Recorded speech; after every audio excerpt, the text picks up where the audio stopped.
সবাইকে শুভেচ্ছা জানিয়ে শুরু করছি আজকের ভিডিও। আজকের ভিডিও টপিক হচ্ছে কিভাবে আমরা লিঙ্ক যুক্ত করতে পারি আমাদের ওয়েব পেজে এবং গুগল ফন্ট কিভাবে অ্যাড করা যায় এই বিষয়গুলো। তাহলে চলুন শুরু করি আজকের ভিডিও। প্রথমে আমরা ভিজুয়াল স্টুডিও কোড ওপেন করলাম, আর এখানে আমরা আজকে ডিভ এবং একটা ক্লাস নিয়েছি, তবে ক্লাসের নেম এখনও দেওয়া হয়নি। ক্লাস নেম এখন এখানে দিয়ে দিচ্ছি, যেহেতু আজকে লিঙ্ক নিয়ে কাজ করব তাই লিঙ্ক নামের একটা ক্লাস নেম দিলাম। আচ্ছা, এখন লিঙ্ক নিয়ে এটার মাঝখানে আমরা কি করব, আমরা অ্যাঙ্কর ট্যাগ দেখেছি তাই না? অ্যাঙ্কর ট্যাগের মাধ্যমে আমরা যে কোনো কিছুকে লিঙ্ক করতে পারি। অ্যাঙ্কর ট্যাগ লিখতে হলে প্রথমে আমরা এটা লেখার পর এন্টার প্রেস করব, অটোমেটিক অ্যাঙ্কর ট্যাগটা চলে আসছে। তো ডাবল কোটেশনের মাঝখানে আমরা আমাদের যে কোনো প্রয়োজনীয় লিঙ্ক এখানে অ্যাড করে দেব। তো আমরা ফেসবুক, নেটফ্লিক্স বা যে কোনো ওয়েবসাইটের লিঙ্ক নিতে পারি। তো সেক্ষেত্রে এখানে যেই অ্যাড্রেসটা দেওয়া আছে এটা হচ্ছে ইউআরএল। এই ইউআরএল কপি করে নিয়ে আমরা ওখানে পেস্ট করে দেব, ওটাই পরে লিঙ্ক হিসেবে কাজ করবে। ঠিক আছে, তাহলে দেখুন আমি এটাতে ক্লিক করলাম, ক্লিক করার পর পুরোটা সিলেক্ট হলো, তারপর Ctrl+C দিয়ে কপি করলাম। কপি করার পর এই যে ডাবল কোটেশন, এটার মাঝখানে আমরা এই লিঙ্কটা পেস্ট করে দেব। ঠিক আছে, এই ইউআরএলটা পেস্ট করে দিলাম, এখন এটা লিঙ্ক হিসেবে কাজ করবে। আচ্ছা, তো আমরা এখন ব্রাউজার থেকে দেখি কি হলো। আচ্ছা, এখানে লিঙ্ক তো অ্যাড হয়েছে, কিন্তু লিঙ্কটা আসলে কার মাধ্যমে শো করবে, কোনো টেক্সট নেই, কিছু বলা নেই। সেক্ষেত্রে আমরা এখানে লিখে দিই ফেসবুক। হ্যাঁ, দেখুন ফেসবুক বলার সাথে সাথে এখানে ফেসবুকের লিঙ্কটা শো করছে। এখন আমরা এটা যদি ক্লিক করি, ধরুন আমি এটাতে ক্লিক করলাম, তাহলে দেখুন ফেসবুকের পেজটা ওপেন হয়ে গেছে। ঠিক আছে, এখন আমি আবার ব্যাকে যাই, ব্যাকে গেলে আমরা আমাদের আগের অবস্থায় ফিরে পাবো। ঠিক আছে, তো এখন এরকম করে আমরা লিঙ্ক অ্যাড করতে পারি। আচ্ছা, তো লিঙ্ক অ্যাড করার ক্ষেত্রে যেটা হচ্ছে, আমরা এরকম ক্লিক করলে ওটা আমাদের এই পেজটা চেঞ্জ হয়ে ফেসবুকের পেজ হয়ে যাচ্ছে। সেক্ষেত্রে আমরা চাইলে একটা কাজ করতে পারি, আমরা চাইলে আলাদাভাবে যেন লিঙ্কটা ওপেন হয়, অর্থাৎ আলাদা নিউ ট্যাব নিয়ে যেন লিঙ্কটা ওপেন হয়, সেরকম একটা ব্যবস্থা আমরা করতে পারি। সেটার জন্য করতে হবে, এই যে href এই অংশটুকু শেষ হলো, এই শেষ হওয়ার পরে একটা স্পেস দিয়ে আমরা এখানে দিব টার্গেট। এন্টার দেওয়ার সাথে সাথে দেখুন অপশন আসছে। আচ্ছা, এখানে টার্গেট লেখার পর এই যে ব্ল্যাঙ্ক, এবার দেখি, এবার দেখুন সেম আছে, কিন্তু আমি যখন ক্লিক করব, ক্লিক করার সাথে সাথে দেখুন এটা এখন আলাদা একটা ট্যাব নিয়ে ওপেন হচ্ছে। নেটফ্লিক্সের লিঙ্কও অ্যাড করতে পারি। ধরুন নেটফ্লিক্সের লিঙ্কটা এখান থেকে পুরোটা Ctrl+A দিয়ে সিলেক্ট করলাম, তারপর Ctrl+C দিয়ে কপি করলাম। এরপর আমি এখন এই লাইনটা আগে Shift+Alt+ডাউন অ্যারো দিয়ে এই লাইনটাকে ডুপ্লিকেট লাইন করে নিলাম। এরপর এখানে আমাদের ওই কপি করা লিঙ্কটা Ctrl+V দিয়ে পেস্ট করে দিব, আর ফেসবুকের জায়গায় লিখে দেই নেটফ্লিক্স। এরপর দেখুন এখানে এখন দুটো লিঙ্ক যুক্ত হয়ে গেছে। ঠিক আছে, আমরা যদি নেটফ্লিক্সে ক্লিক করি তাহলে দেখুন আলাদা একটা ট্যাবে ওপেন হচ্ছে, যেহেতু এটা টার্গেট ব্ল্যাঙ্ক দেওয়া আছে। ওকে, আচ্ছা, আমাদের তাহলে এরকম করে আমরা বুঝে ফেললাম যে আমরা যে কোনো ওয়েবসাইট বা আমাদের যে লিঙ্কটা অ্যাড করা দরকার সেটা আমরা এখানে অ্যাঙ্কর ট্যাগের মাধ্যমে যুক্ত করে দিতে পারি। এখন এই অ্যাঙ্কর ট্যাগটা আমরা একটু স্টাইল করে রাখি। সেক্ষেত্রে এখানে আমরা লিঙ্ক এই ক্লাসটার জন্য প্রথমে ডট, তারপর দিব লিঙ্ক, এরপরে দিব এ।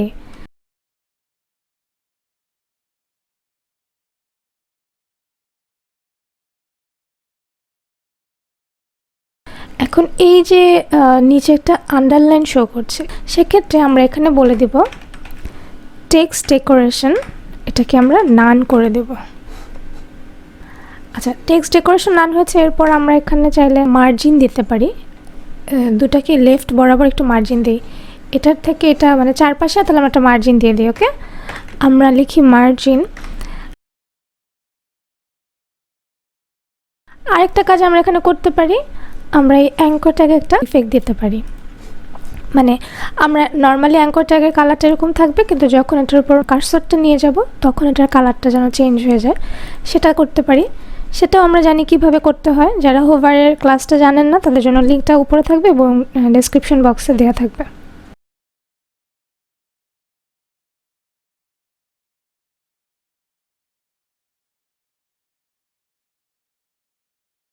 হোভার করার সাথে সাথে এটার কালার চেঞ্জ হয়ে যাচ্ছে। তো হুটহাট যেহেতু চেঞ্জ হচ্ছে সেক্ষেত্রে আমরা একটা স্মুথ একটা ভাব আনতে চাই, সেজন্য আমরা দিব ট্রানজিশন।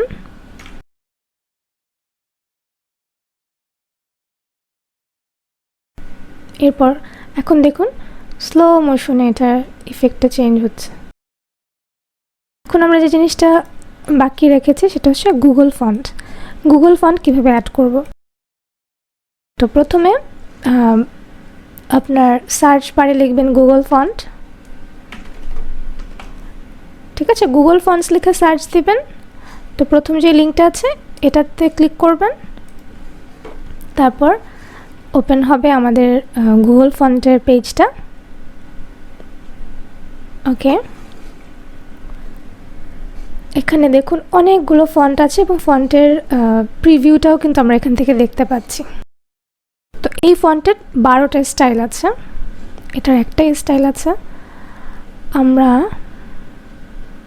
একটু ফানি কোনো ফন্ট নেওয়ার চেষ্টা করি।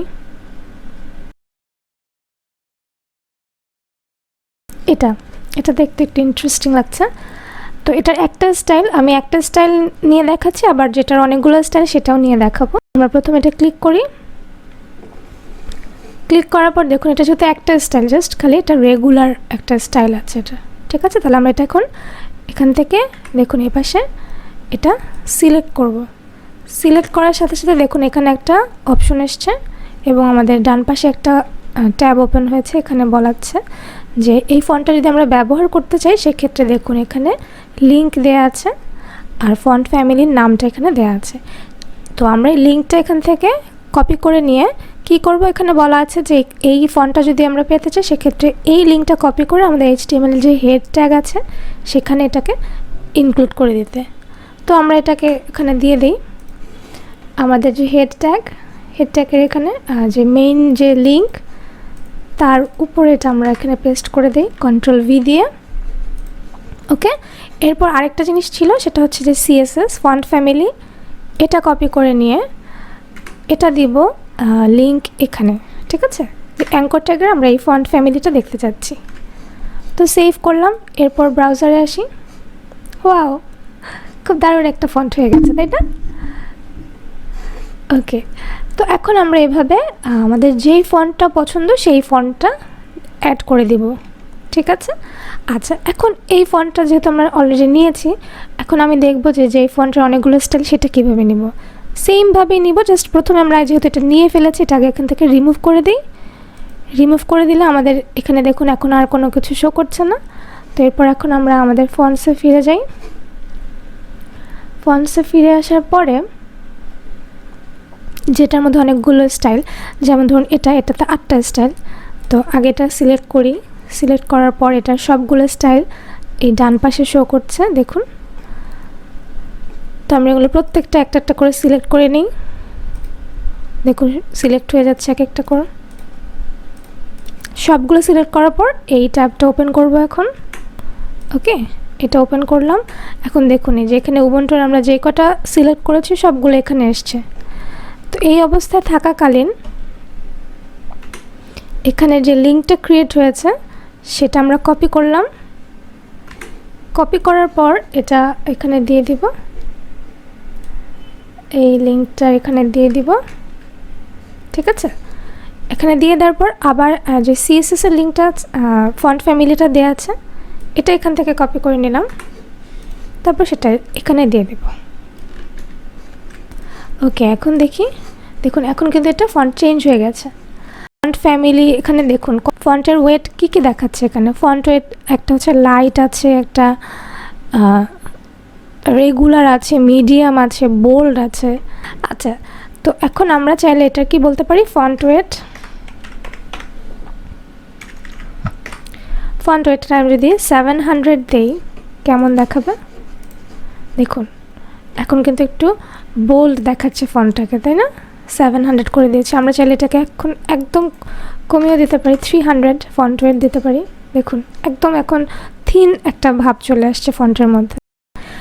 ওকে, তো এটাই হচ্ছে আমাদের এই যে ফন্টের যে ওয়েটগুলো, এগুলো এক একটা স্টাইল আকারে দিয়ে দেয়, সেগুলো আমরা এখানে ফন্ট ওয়েট হিসেবে ব্যবহার করতে পারি। আমাদের উবুন্টুর চেয়ে আমাদের কাছে ওই ফন্টটা দেখতে ভালো লাগছিলো, আমরা আগের অবস্থায় ফিরে যাই। আমরা কি করব, কিবোর্ডের Ctrl+Z প্রেস করি, আমরা আগের ফন্টে চলে আসি। আর এখানে আমরা কিবোর্ডে Ctrl+Z প্রেস করলাম, আগের যে ফন্টটা আছে সেটাতে চলে আসলাম। এরপর এখন দেখি, ওকে ঠিক আছে। আজকে এই পর্যন্তই। নেক্সট ভিডিও আসার আগ পর্যন্ত সবাই ভালো থাকুন এবং বেশি বেশি করে প্র্যাকটিস করুন। আর কোনো প্রবলেম হলে অবশ্যই কমেন্ট করে জানাবেন। এছাড়া আমাদের ফেসবুক গ্রুপে জয়েন করে সেখানেও পোস্ট করতে পারবেন। তো আজকে এই পর্যন্তই, সবাই ভালো থাকুন।